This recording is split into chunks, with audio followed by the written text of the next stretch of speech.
Hello दोस्तों, आप सभी का स्वागत है हमारे इस वीडियो में। इसमें हम पढ़ेंगे सी टेट पेपर 2 साइंस। इसमें हम साइंस पढ़ेंगे। जो साइंस प्रीवियस ईयर क्वेश्चन दिए हैं एनसीईआरटी क्लास 6 की, उसके प्रीवियस ईयर क्वेश्चन हमने इस वीडियो में लिए गए, वो हम करेंगे। तो यहाँ पे सही कथन पहचानिए, हमें सही कथन पहचाने। कथन ये दिया है, परिवहन के प्राचीन साधन या आधुनिक साधनों की तुलना में कम कुशल थे। बी दिया गया है, जो कारण दिया है, बी पहिए के आविष्कार से परिवहन विधियां पर महत्वपूर्ण प्रभाव नहीं डालता है। तो इसमें हमारा राइट आंसर होगा ए वाला, केवल ए सही है। Right answer second. प्रश्न नंबर ये दिया है सेकंड वाला, हमें निम्नलिखित में से मिलान और परिवहन और ऐतिहासिक क्या करना है।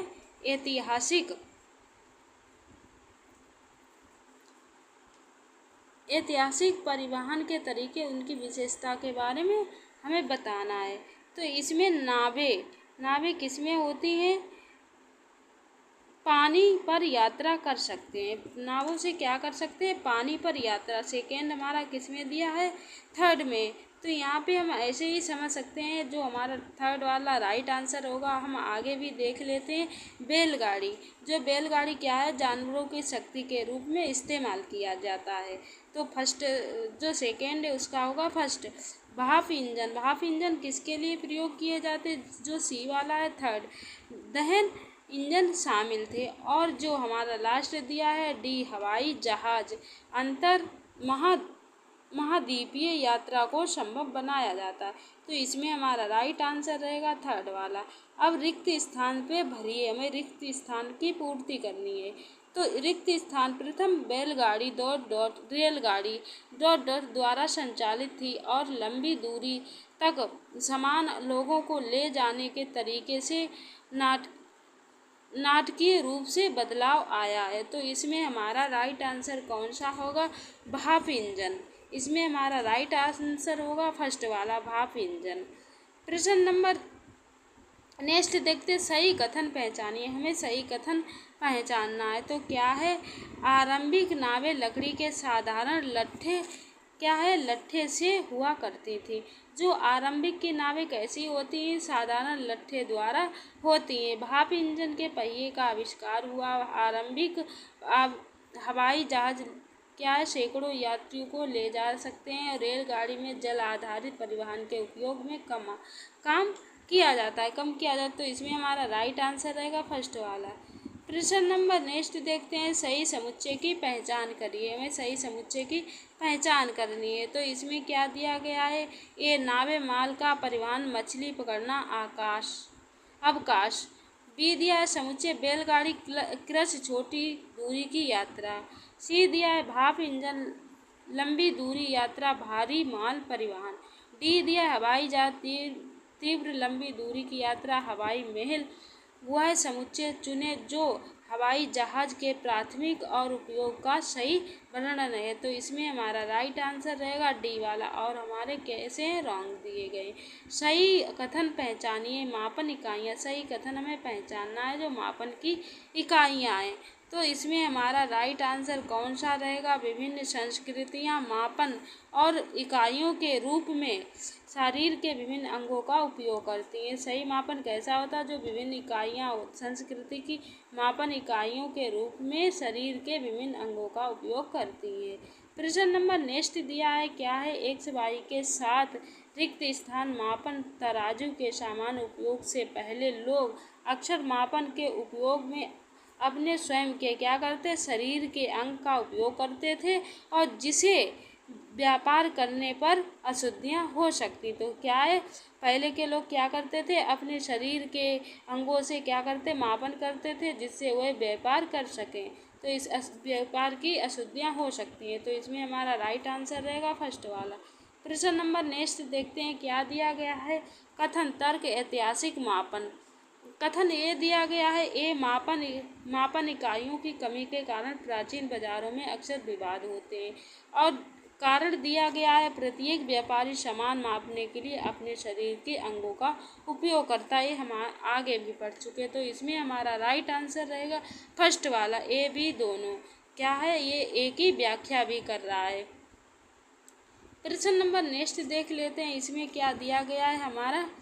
इसमें दिया गया है विज्ञान में मापन की इकाइयाँ होना क्यों आवश्यक है। ये दिया है वैश्विक स्तर पर डेटा स्थिति सुनिश्चित करना, तो इसमें हमारा फर्स्ट वाला ही राइट आंसर होगा। प्रश्न नंबर नेक्स्ट देख लेते हैं, यदि आपको पाठ के आधार पर भविष्य में मंगल ग्रह की खोज के लिए वाहन डिजाइन करना हो तो आप कौन से प्रमुख विशेषता शामिल करेंगे और क्यों। तो इसमें हमारा राइट आंसर रहेगा ऊर्जा के लिए सौर पैनल, क्योंकि मंगल ग्रह पर सूर्य का प्रकाश होता है। तो ये तो हमारा राइट है। मंगल की सतह को संभालने के लिए चट्टानी इलाके के अनुकूलित पहिए, और थर्ड वाला दिए परिवहन लागत कम करने के लिए हल्के पदार्थ। जब किसी प्रकाश स्रोत को किसी अपारदर्शी वस्तु द्वारा अवरुद्ध किया जाता है, विशेष रूप से तेज धूप हो, तो क्या दृश्य प्रभाव उत्पन्न होता है। बहुत चमकती है, टू वस्तु पारदर्शी हो जाती है, ये छाया बनाती है, और फोर्थ दिया है प्रकाश अपवर्तित होता है, तो ये एक छाया बनाती है। थर्ड वाला इसमें हमारा राइट आंसर रहेगा। नेक्स्ट देखते, प्रकाश संचरण के संबंध में पदार्थों को गुणों पर विचार करते हुए निम्नलिखित में से कौन सा विकल्प उस पारदर्शी पदार्थ को सही ढंग से सूचीबद्ध करता है जो किसी भी प्रकाश को अपने माध्यम से गुजरने की अनुमति देने में असमर्थता के लिए जाना जाता है। तो इसमें हमारा राइट आंसर होता है कंक्रीट का एक मोटा स्लैब। प्रश्न नंबर नेक्स्ट देख लेते हैं, प्रकाश और छाया के व्यवहार के बारे में निम्नलिखित कथनों में विचार कीजिए। तो इसमें हमारा क्या है, प्रकाश सीधे रेखा में यात्रा करता है। प्रकाश क्या करता है, सीधे रेखा में यात्रा करता, हमारा सत्य है। छाया एक आकार प्रकाश स्रोत की दूरी के आधार पर बताता है, ये भी हमारा सत्य है। रंगीन प्रकाश मिलकर एक नए रंग बनाते हैं, ये भी हमारा। छाया एक रंग होता है, तो ये हमारा असत्य है। प्रश्न नंबर हमारे 3 सत्य हैं, तो 3 सत्य किसमें दिया है, फर्स्ट में, और फोर्थ वाला असत्य दिया है।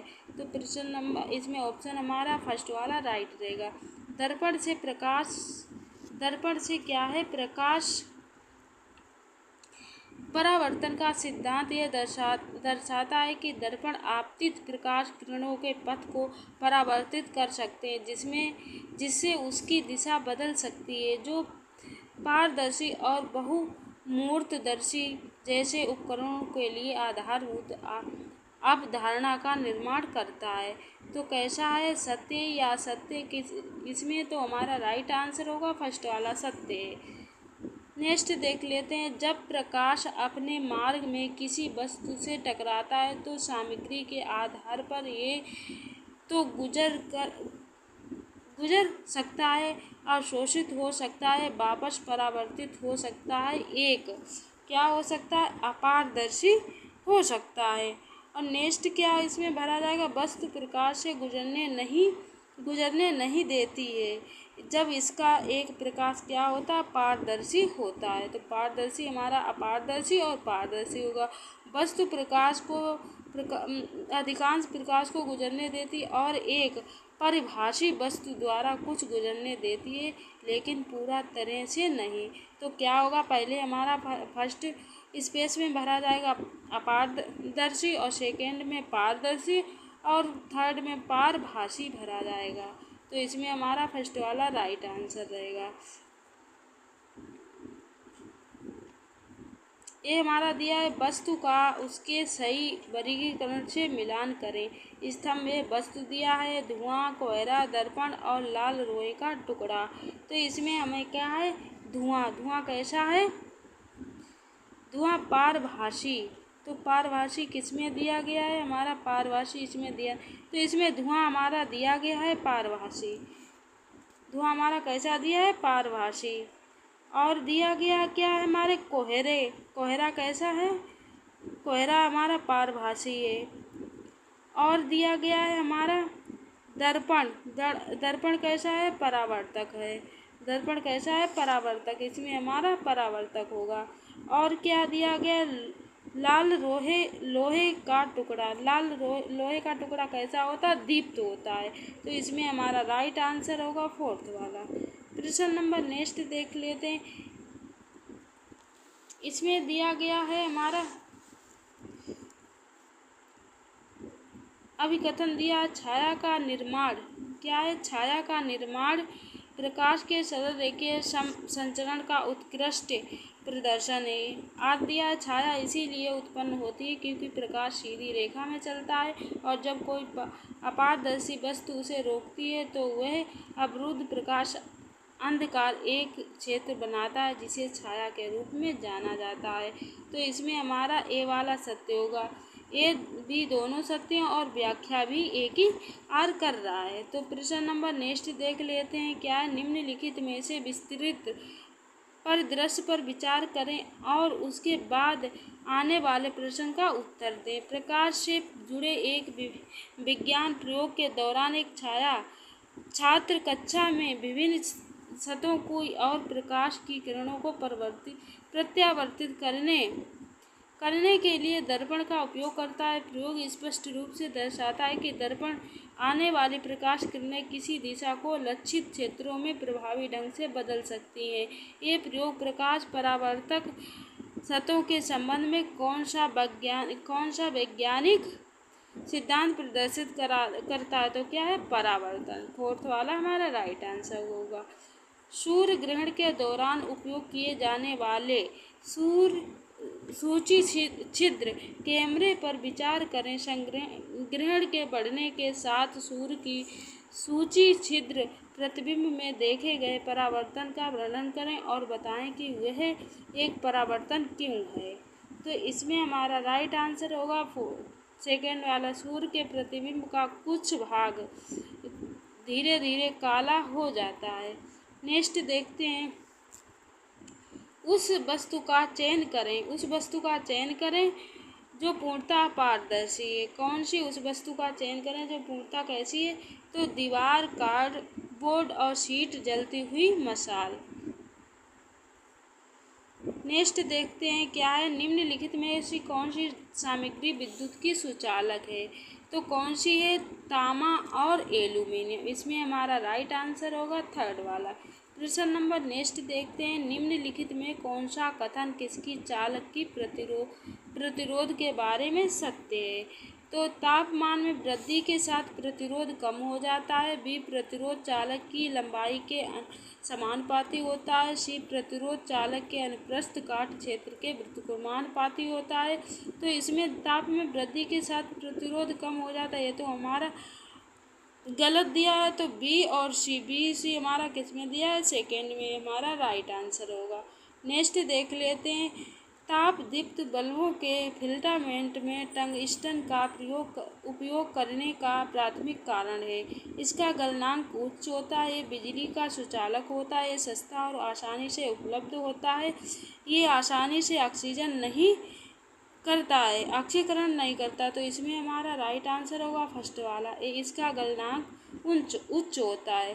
प्रश्न नंबर नेक्स्ट देखते हैं। क्या दिया? निम्नलिखित कथनों में सही विकल्प चुनिए। यशवन दिया है हमारा। यशवन क्या दिया गया है? श्रेणी क्रम परिबद्ध में सभी घटकों में समान धारा प्रवाहित होती है। सेकेंड दिया गया है एक पार्श्व क्रम परिपथ में सभी घटकों में समान वोल्टेज होता है। तो S1 और S2 दोनों हमारे कैसे हैं? सत्य हैं। तो सत्य हमारा किस में दिया गया? फोर्थ में। प्रश्न नंबर नेक्स्ट देखते हैं। अभिकथन विद्युत फ्यूज का उपयोग विद्युत परिपथ में किया जाता है। तो इसमें क्या है? कारण विद्युत फ्यूज अत्यधिक धारा प्रवाहित होने पर परिपथ को तोड़कर ओवरलोडिंग रोकते हैं। ओवरलोडिंग को क्या करते हैं? रोकते हैं। तो इसमें हमारा राइट आंसर होगा फर्स्ट वाला। इसमें हमारा राइट आंसर है थर्ड वाला। अभिकथन और कारण दोनों सत्य हैं तथा अभिकथन कारण की व्याख्या करता है। इसमें देख लेते हैं प्रतिरोध। इसमें हमारा दिया गया है प्रतिरोध विद्युत परिपथ में घटकों का उनके कारणों पर मिलान करने। प्रतिरोध ये का हमारा क्या होगा, प्रतिरोध क्या है, धारा को सीमित रखता है। तो ए का हमारा सेकेंड होगा। ए का हमारा सेकेंड किस में दिया गया है, दो फर्स्ट और सेकेंड में दिया गया। संधारित क्या है हमारी, धारिता। संधारिता क्या है हमारी, विद्युत ऊर्जा का भंडारण करती है। इसमें हमारा क्या होगा, विद्युत ऊर्जा का भंडारण करती है। तो हमारा फर्स्ट किस में दिया गया, इसमें हमारा सेकेंड आंसर राइट होगा। प्रश्न नंबर नेक्स्ट देख लेते हैं, क्या दिया गया, निम्नलिखित विकल्पों में अचालकों के समूह की पहचान करें। कांच, रबड़, लकड़ी। तो इसमें हमारा राइट आंसर रहेगा कांच, रबड़ और लकड़ी क्या है, विद्युत की अचालक। प्रश्न नंबर नेक्स्ट देख लेते हैं, हमारा क्या दिया गया है, निम्नलिखित में से कौन सा कथन बंद विद्युत परिपथ के बारे में सही है। ए दिया है, ये धारा के प्रवाह की अनुमति देता है। बी दिया, इसमें विद्युत धारा के परिपथ का विराम होता है। तो इसमें हमारा राइट आंसर रहेगा सेकेंड, एक, यह धारा के प्रवाह की अनुमति देता है। यहाँ पे हमारे सारे क्वेश्चंस समाप्त होते हैं। मिलते हैं नेक्स्ट वीडियो और इसके अगले टॉपिक के साथ में।